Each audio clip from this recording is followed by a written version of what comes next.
My name is Andrew Steiner, and my insect is the Glenuris gratis, or the common name antlion. My name is Spencer Cookson, and I'll be doing the Emperor Dragonfly, scientific name Anax imperator. And our debate topic is, who is the superior predator, the Emperor Dragonfly or the antlion? My big statement is the antlion is a flying insect, a part of the family of Myrmidolinthidae. The insect gets its name from the diet of its larvae, consisting of mostly ants and similar insects. The antlion spends most of its time, around 2 years, with the right conditions in its larva stage before it creates a cocoon and transforms into its flying state.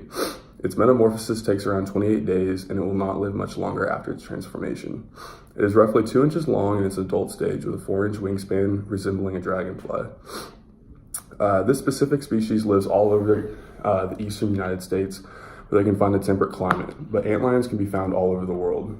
Antlions can be found where they can burrow below the surface, so sandy areas, hollowed out trees with sawdust, or on forest floors. They do this in order to ambush their prey. In its larva stage, the antlion have pincers they use to grab their prey, a stinger to paralyze it, and a suction tube occasionally used to keep the prey in place and then suck out their insides. The actual act of hunting is a waiting game. The antlion will burrow a hole and wait for its prey to fall back in and attack. The funnel shape of its trap makes it difficult for the prey to escape and ensure success. To ensure success, it will throw dirt at its target, ultimately causing it to fall back into its nasty pincers.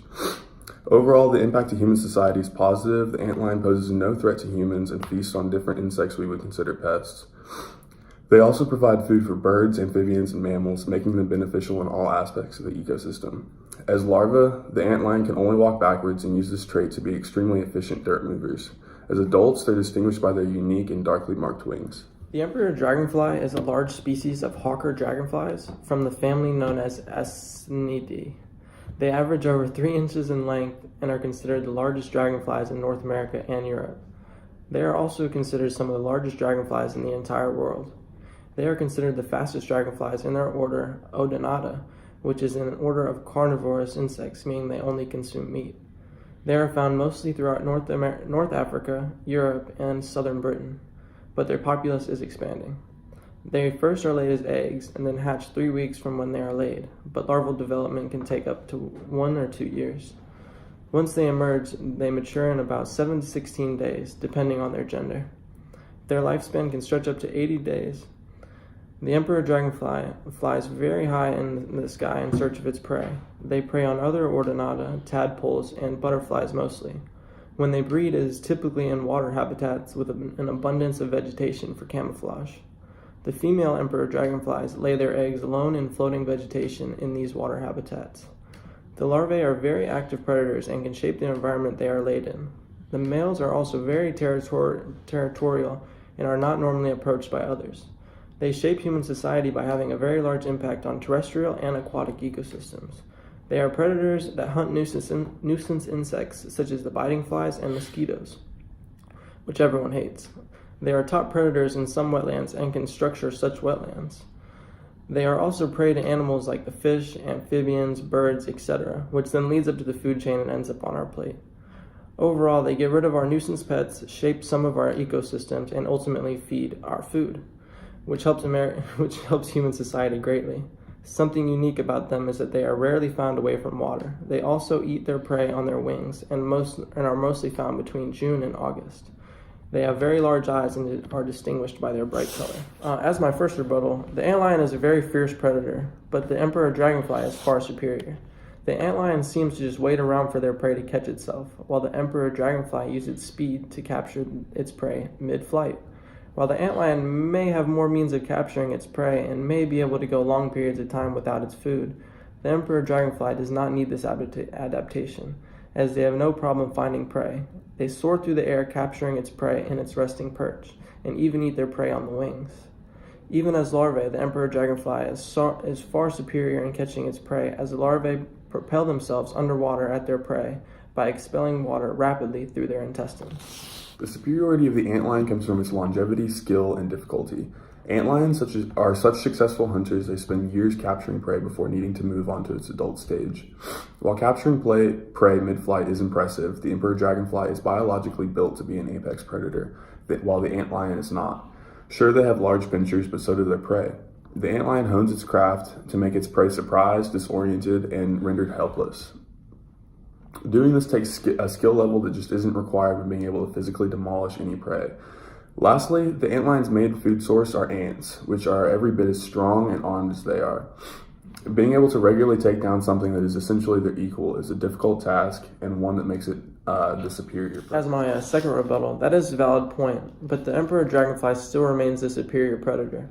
Their predatory actions also help out human society much greater than the antlion.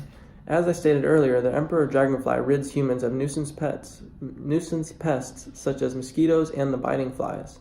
The emperor dragonfly is aggressive and will take these pests out while the antlion waits for them to trap themselves.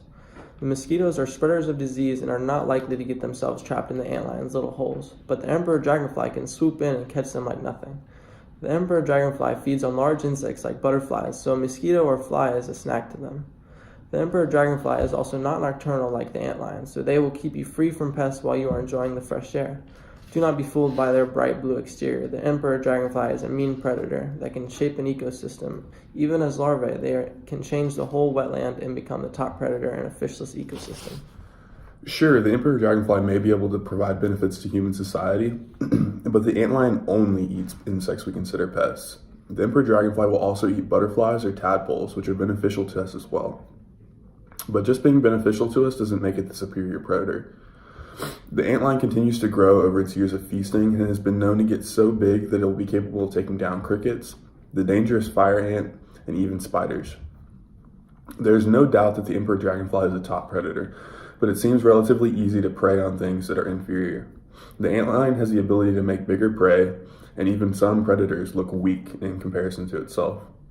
This total dominance of its ecosystem is what makes the antlion the better predator. To summarize, the antlion is a more dominant predator because of its versatile hunting ability. It can trap its prey with its ability to not only efficiently dig a trap, but also maneuver within it.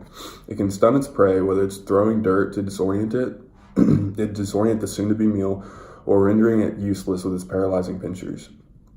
The antlion is also powerful enough to take down prey that is as big or bigger than itself. Put all of this together and you get an absolute killing machine, the clear apex predator. It shouldn't matter that it may be weeks between kills or that it has to use a trap in order to catch its prey. All that should be shown is that antlion is an efficient killer that uses a variety of skills to be on the top of the food chain.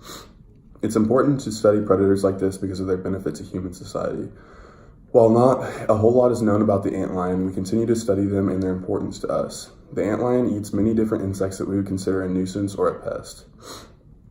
Studying them provides us with information on how our ecology can keep pests at bay naturally without our intervention. Because we don't know much about the antlion proves so much more about its superiority as a predator. Yes, we can find them, but they are so good at their craft that not even we regularly study them. All in all, the antlion wins this round. For my closing statement and to end and summarize my argument, I still believe the emperor dragonfly is the superior species. The emperor dragonfly uses its keen sight and speed to catch its predators. They are territorial and will not simply wait around for its prey like the antlion. Also, the emperor dragonfly helps out human society in a much greater way by ridding us of biting flies and mosquitoes. There is no person that would enjoy being bitten by a fly or mosquito. Antlions trap our pests in their little traps, but emperor dragonflies will fend off combating insects, helping human society. Research could show that the emperor dragonfly fends off more nuisance insects than the antlions, since they readily attack these insects rather than waiting for them to trap themselves like in a spider's web. This is an important study because there are many insects in the world that are detrimental to humans. Mosquitoes spread disease and can hurt humans. Emperor dragonflies, while probably not the end-all be-all of defending humans, do help humans by potentially ridding them of the harmful insects. The emperor dragonflies also do not stray far from water sources, so they could potentially be used to discover new means of water sources and new aquatic ecosystems in the world, while antlions cannot. All of this proves that emperor dragonflies are in fact the superior insect and predator.